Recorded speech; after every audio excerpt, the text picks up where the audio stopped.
Mademoiselles, mesdames, messieurs, chers téléspectateurs, bonsoir. Vous êtes sur le journal de TV Luna World News en français, présenté par Mamadou Sy. Jeune Gambien arrêté pour avoir avalé des ovules de drogue.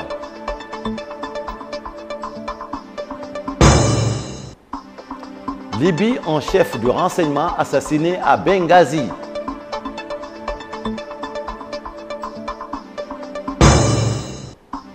Mali, un sous-officier français tué près de Thessalite.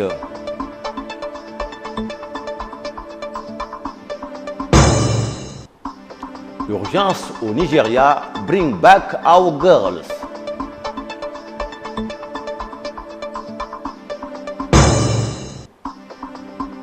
Soudan du Sud, l'ONU dénonce des crimes contre l'humanité.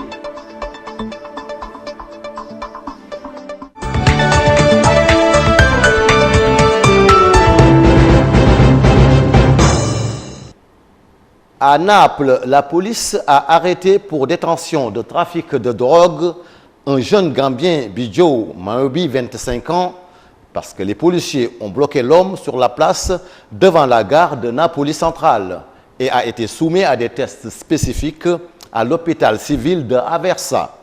Il avait avalé 64 ovules héroïne et 46 ovules de cocaïne d'un poids total de 1300 grammes, tous récupérés et saisis.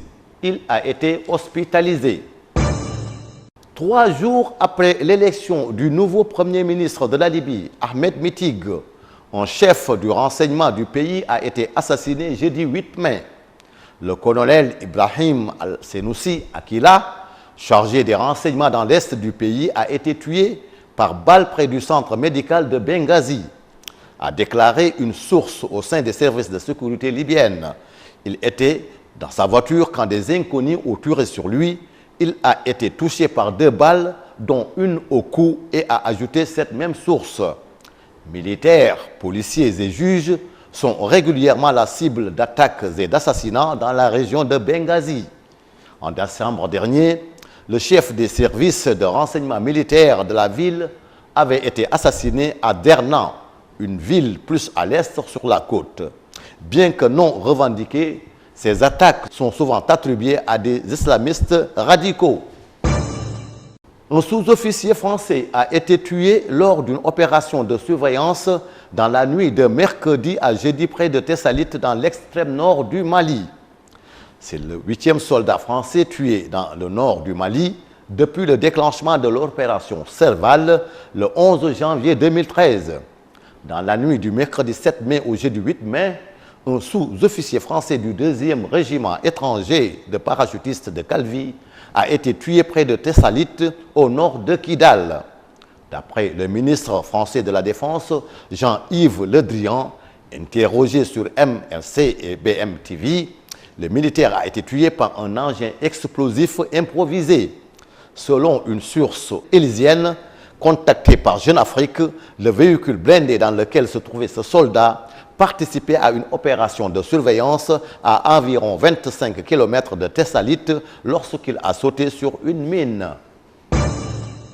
En langue Hausa, principal idiome utilisé dans le nord du Nigeria, Boko Haram veut dire « l'éducation moderne est un péché ». Qu'un groupe terroriste choisisse ce slogan comme nom pour paraître curieux, d'autant plus que Boko provient du mot anglais book et de la transcription de la langue locale en alphabet latin par l'ex-colonisateur britannique. Mais le groupe islamiste qui sème la terreur depuis 5 ans dans le nord-est du Nigeria ne s'embarrasse pas de subtilité. C'est au nom de cet obscurantisme qu'il a revendiqué l'enlèvement il y a 3 semaines de plus de 200 lycéennes arrachées à leur dortoir. Et c'est au nom d'Allah que le chef de Boko Haram, Aboubakar Cheiko, a promis dans une vidéo diffusée lundi 5 mai de vendre les filles sur les marchés, mais non sans avoir en gardé quelques-unes comme esclaves. Des crimes contre l'humanité ont vraisemblablement été commis au sud du Soudan, ensanglanté depuis la mi-décembre par un conflit accompagné de massacres et d'exactions contre les civils sur des bases identitaires, ethniques, a estimé jeudi 8 mai la mission des Nations Unies dans le pays MINUS. Au regard du caractère généralisé et systématique des attaques et des informations suggérant une coordination et une planification, il y a des motifs raisonnables de croire que des crimes contre l'humanité se sont produits au sud du Soudan, écrit la MINUS dans un rapport. Selon l'Organisation des Nations Unies, les deux camps se sont rendus coupables dès le début des conflits et de violations particulièrement graves des droits de l'homme et du droit humanitaire international à large échelle, et parmi lesquels meurtres et extrajudiciaires, disparitions forcées, viols et autres violences sexuelles, arrestations et détentions arbitraires.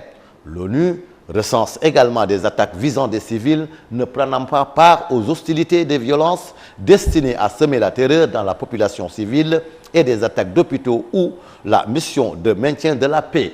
Les civils n'ont pas seulement été pris dans les violences, ils ont été délibérément visés sur des critères ethniques, poursuit la MINUS, ajoutant que toutes les parties au conflit ont commis des viols et des violences sexuelles contre des femmes de groupes ethniques différents. ANC, Congrès national africain au pouvoir depuis l'avènement de la démocratie il y a 20 ans en Afrique du Sud, revendique une majorité écrasante aux législatives de mercredi 7 mai, même s'il cède un peu de terrain par rapport au dernier scrutin de 2009.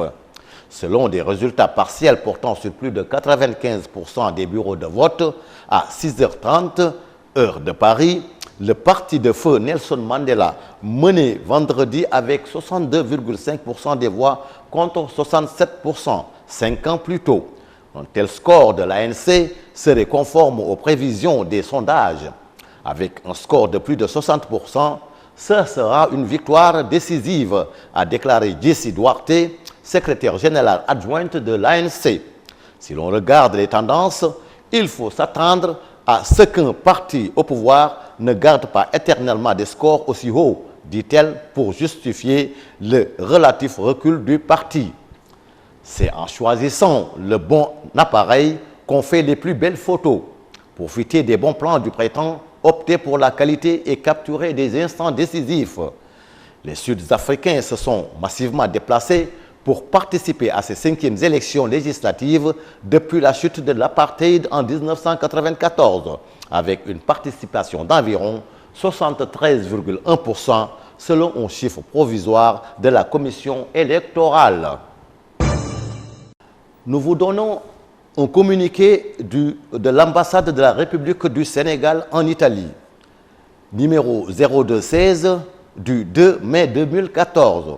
Mesdames, Messieurs les présidents d'associations, pour répondre aux demandes d'établissement ou de renouvellement de passeports biométriques de nos compatriotes qui veulent être reçus en groupe, l'ambassade du Sénégal remporte à la connaissance des associations sénégalaises que la journée du jeudi pourrait être réservée avec 50 personnes au maximum. Les responsables intéressés peuvent se rapprocher du service consulaire de l'ambassade pour obtenir des informations complémentaires. Je vous prie d'assurer une large diffusion de cette information. Veuillez croire, mesdames, messieurs les présidents, à l'assurance de ma parfaite considération. Signé l'ambassadeur Seynabou Badiane. Merci de nous avoir suivis sur ce journal de TV Luna World News en français et nous vous donnons rendez-vous à la prochaine fois, Inch'Allah.